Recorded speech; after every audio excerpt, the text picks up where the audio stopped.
واقعہ ابراہیم بن ادم رحمۃ اللہ علیہ کا ہے کہ وہ راستے سے گزر رہے تھے اور لوگ ان کو برا بنا کر رہے تھے، وہ مکہ کدھر جا رہا اور وہ ریاکار کدھر جا رہا اور وہ فلاں کدھر جا رہا۔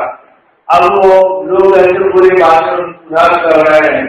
اور آپ ان کو دعا دے رہے ہیں اللہ تمہیں ہدایت کر دے اور اللہ تمہاری ہدایت کر دے اور اللہ تمہاری زندگی کو پاکیزہ بنا دے۔ اب آپ تمہارے بیٹے ہوئے ان کے ساتھ چلے جاتے۔ جب منزل میں پہنچ گئے اور ابھی تو سے چھٹکارا ہو گیا تو مریدین نے اور شاگردوں نے کہا حضرت عجیب بات ہے، سارا راستہ لوگ آپ کو برا بھلا کہتے رہے، گالیاں دیتے رہے اور آپ ان کو دعا دیتے رہے۔ تو حضرت نے مسکرا کر فرمایا بیٹا فائدے کی بات یہ ہے کہ جس کے پاس جو ہوتا وہ خرچ کرتا، ان کے پاس گالیاں کی انہوں نے گالیاں کر کی، ہمارے یہاں دعائیں کی ان کی دعائیں کر کی۔ تو یہ دین کی محنت اور دعوت میں اللہ کا کام ہوا ہے کہ ہمارے یہاں ہدایت کی محنت ہے، ہمارے یہاں نبی کا وقت ہے، ہمارے یہاں آخرت کی فکر ہے، ہمارے یہاں اللہ کی رضا کی طلبگاری ہے۔ لہٰذا پتہ نہیں کس ذریعے سے اللہ آپ سے راضی ہو جائے تو آدمی ہر کڑی زندگی کو دینے والا بنے، اور جب تک کڑی زندگی کو ہم دینے والے نہیں بنیں گے اس وقت تک ہمارا دل پاک نہیں ہوگا، یہ بھی چیزوں کو جمع کرتے رہے گا اور یہ نفس اس کے اندر حقیقت رہے گا اور اس کے بعد میں آدمی کے سارے اعمال دوسری کی طرح بےکار ہو جائے گا۔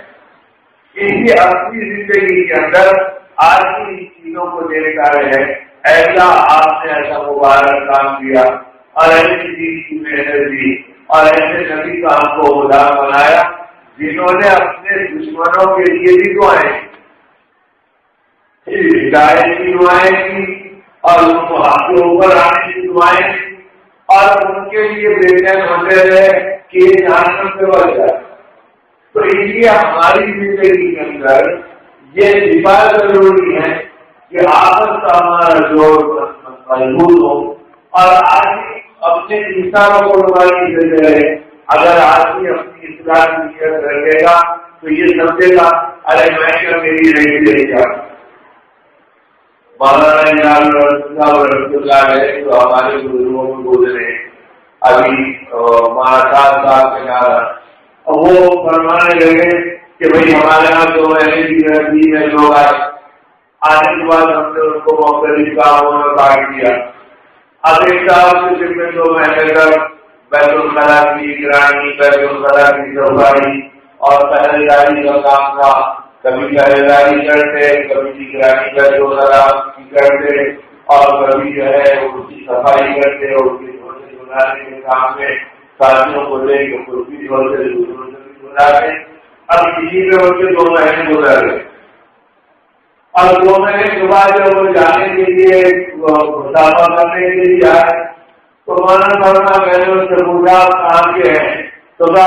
بہار کا ہوں۔ تو کہا کہ آپ کیا کرتے ہیں؟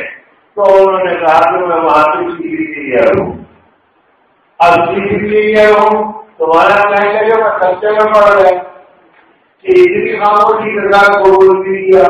اور 2 مہینے پورے بچا کے ساتھ گزار دیے۔ کبھی نہ پریشانی کا شکار آیا،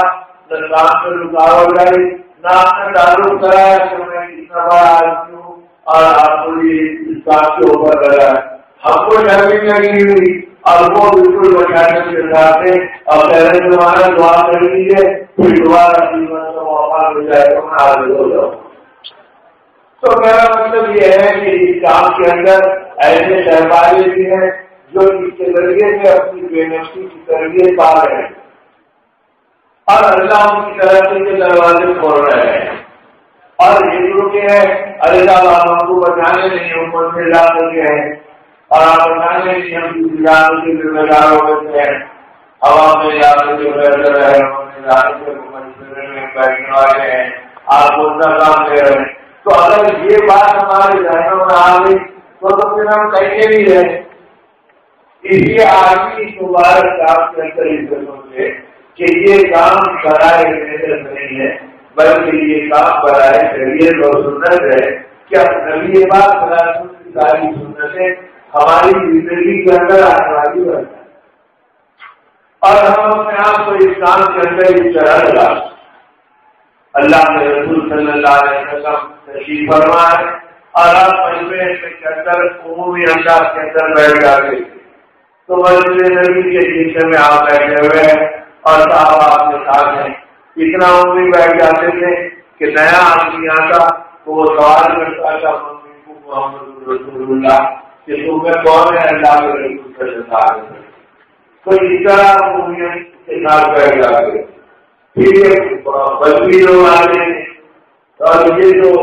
بدوی لوگ آتے ہیں دیہاتی لوگ، تو دیہاتی لوگوں کو شہر کے علاقے کی تمیز بھی رہتی تھی، تو کوئی آپ کا کپڑا پکڑ کر پھینک دیا تو آپ کے گلے میں نشان پڑ گیا، کوئی آپ کا پیر بدل میں چلے گیا تو بڑے صاحب بیٹھے ہوئے گھبرا گئے اور کہنے لگے دیکھا نہیں اللہ کے نبی دنیا میں بیٹھے ہیں، آپ فرمائیں نہیں اسے چھوڑو آپ چھوڑو۔ اب صحابہ کرام نے کہا یا نبی اللہ بلکہ پڑھ کے چلے جا، آپ سے یہ کہ اپنا نے کہا کہ آپ نے کرسی لے کے بیٹھنا ہے، فرمایا نہیں چاہے کوئی میرا پیر کھول دے کوئی میرا کپڑا دے دے، میں تو میں سب کے ساتھ اسی طرح رہوں۔ تو اگر اللہ کے نبی نام رضیا ہو کر اس طرح اپنی تاریخی پیش کیے ہو تو میرے بھائی اور میرے بزرگوں ہم کو کیا گنجائش پیدا ہوتی ہے کہ ہم اپنی زندگیوں کے اندر چھوٹی چھوٹی باتوں پر ہماری زندگی میں توڑ آ جائے۔ بدقسمتی سے اس زمانے میں ہماری زندگی کے اندر ایک بڑا فتنہ اور بڑا امتحان اور بڑی آزمائش یہی چل رہی ہے کہ آج ہماری زندگی کے اندر چاہے وہ تھوڑی کڑیا برابر مسجد والا جماعت سے 5,000 کی ہو تو وہ 5,000 کی ایک طرح کے اوپر نہیں، جبکہ اس کام کے ذریعے سے پوری امت کو ایک طرح چلانا ہے، ایک سوچ چلانا ہے، ایک فکر چلانا ہے، ایک نہج چلانا ہے، تو ایک نہج پر، ایک سوچ پر، ایک فکر پر، ایک نہج پر اس کام کو پوری امت کو لانا، اور ہم 5 آدمی مشورے کے لیے بیٹھے تو ہم ایک نہج پہ رہی اور ایک نہج پہ نہیں ہے۔ اب ظاہر نہیں سوچا کہ وہ تو میری رائے کی حمایت کرے گا، وہ میری رائے کی مخالفت کرے گا، اور اس کا ظاہر یہ سوچ رہا کہ یہ میری رائے کی مخالفت کرے گا اور اس کی رائے کے اوپر ہم مارے پائیں گے۔ تو اگر اس طرح ہماری زندگی میں کھلاڑیاں چلتی رہے تو پھر اللہ تعالیٰ ہم کیا پائیں گے؟